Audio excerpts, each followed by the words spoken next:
I get really anxious, so. And that's okay. It's okay to be nervous. It's okay to ask these questions. Here in Oklahoma, time is running out. I never thought that I would be one of the people desperate, driving across state lines for help in this situation. This woman drove 800 miles, one of thousands flooding the Sooner State to get an abortion. It's a journey that could soon be repeated by so many more all across the country. I'm from South Texas. I don't have another choice now because of the time wait for appointments. You're here today because you no longer want to continue with your pregnancy? Yes, ma'am. Okay. This all happening in the shadow of what could be an earth-shaking decision. Roe v. Wade is going to go. Hey, hey. The Supreme Court poised to change a half-century of precedent, appearing ready to strike down Roe v. Wade in just a matter of weeks, potentially clearing the way for abortion bans in as many as 26 states. I hope they reverse Roe v. Wade. I hope that they return that to the states. I feel like women will be desperate, harm themselves.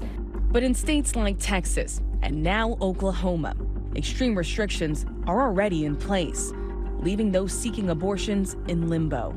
I want to know why they think it's okay to make a decision for a woman that they have not walked a day in their shoes at all. It was terrifying. Tonight, inside 2 different clinics, with the women who say these laws won't stop them. I'm willing to do whatever's necessary.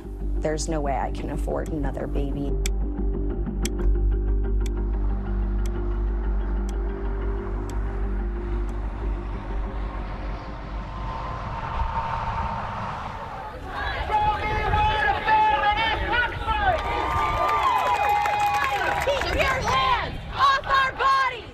The war over reproductive rights is a familiar fight here at the Oklahoma State Capitol. Priya Desai has been attending abortion rights rallies like this for years. As an activist and volunteer. As an Oklahoman, I am fed up, I'm tired, I'm sad, I'm angry that we all have to fight for futures that should already be guaranteed. In Oklahoma, lawmakers are voting on a number of abortion bills.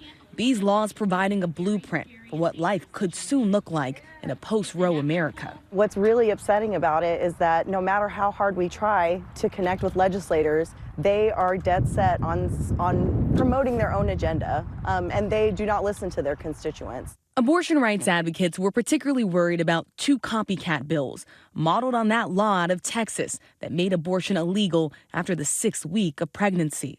Nationwide, lawmakers in more than a dozen states have proposed Texas copycat bills. Just this week, Oklahoma Governor Kevin Stitt signed one of those bills, banning abortion after 6 weeks, effective immediately. My goal is to make sure that the state of Oklahoma outlaws abortion.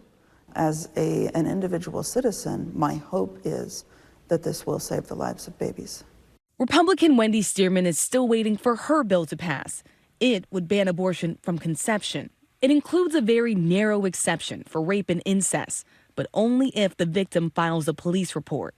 Critics say they look at how underreported rape and incest is across the country, even in this state of Oklahoma. They say, why not make exceptions to cover all of those instances, especially when rape and incest are so underreported? Well, the goal of this is to protect the child, the unborn child. So I believe that putting in the exception as we have it is acceptable in this situation. Even if it requires the person to report the rape or the instance of incest to police departments when it's already unreported?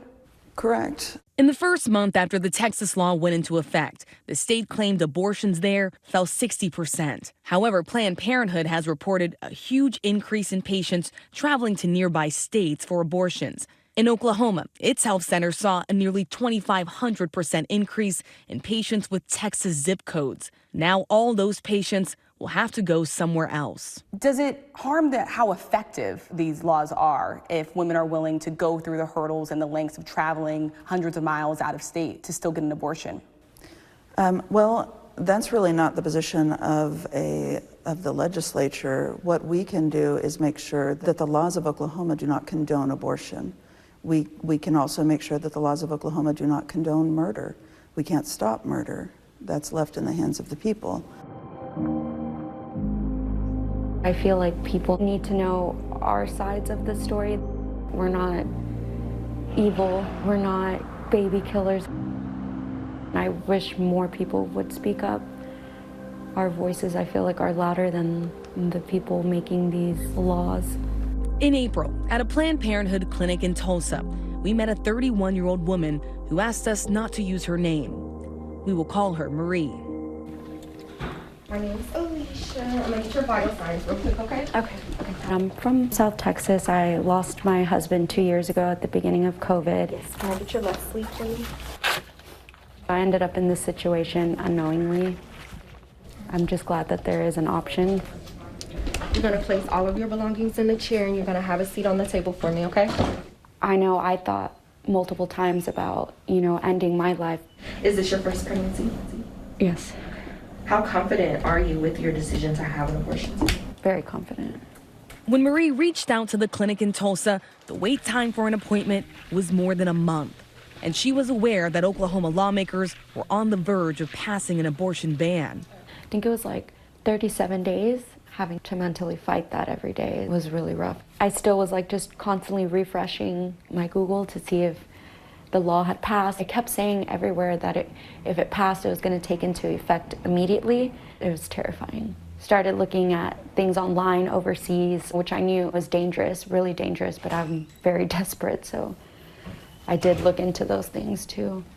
Is there anyone supporting you mentally, emotionally with your decision? No. So no one knows you're here today? No. Marie is not ready for her family to know, so she made the 14-hour trip to Tulsa alone. In the car by myself, you definitely have a lot of time to think. So it's been really, really hard. All right, last questions are required for me to ask you by the state of Oklahoma. You can decline them if you do not desire. Would you like to know your gestational age, so how far along you are? No. Would you like to know if I see multiple gestations? No. Would you like to see an ultrasound image? And would you like to hear fetal heart tones if I can find those? Okay, great. I treat a patient like how I want my family member to be treated. They're just not another number. They need someone that they feel like they have to talk to and be open with. And we welcome them with open arms. Let me scoot this up for you. I'm thankful that they didn't force me to hear or see anything. I'm gonna turn bright light off, okay? I thought that was going to be difficult, but they gave me the option, so that wasn't bad. Okay, I got everything I needed. All good. Marie's using a week of vacation from work to get her abortion, accounting for travel and recovery. I had a long drive, huh? Yeah. How long? 14 hours. Are you serious? Yeah. Oh my gosh, I'm so sorry. Okay. I'm just thankful I have the opportunity. There's no right or wrong way to feel about it. We're told how to feel about it, but there's no right or wrong way to feel about it. So however you're feeling is normal, and just let yourself feel that. I always feel like this hurts more than the... Oh, I'm right there with you. 1, 2, 3. The procedure itself is 5 to 8 minutes. It's not a very long procedure. And they'll make sure that I'm the pain medicine is kicked in, right? Like that. Okay. Yes. Okay. So I was anxious about that. yeah, it's not going to put you out. It's not going to put you under. But it should really, really help with that pain. It's okay to be nervous. It's okay to ask these questions. So we're going to go right this way. A little anxious, but other than that, I feel relieved. I don't feel stressed like I had been even yesterday. As Marie prepares for her abortion procedure and we wait on the other side, she worries about these new restrictions in Texas, Oklahoma, and beyond. How dare you try and force people to do things the way you want them to do them? It's our bodies. I feel like women will be desperate, harm themselves. I feel like it's horrible. It's horrible what they're doing. Hi everyone, George Stephanopoulos here. Thanks for checking out the ABC News YouTube channel. If you'd like to get more videos, show highlights, and watch live event coverage, click on the right over here to subscribe to our channel, and don't forget to download the ABC News app for breaking news alerts. Thanks for watching.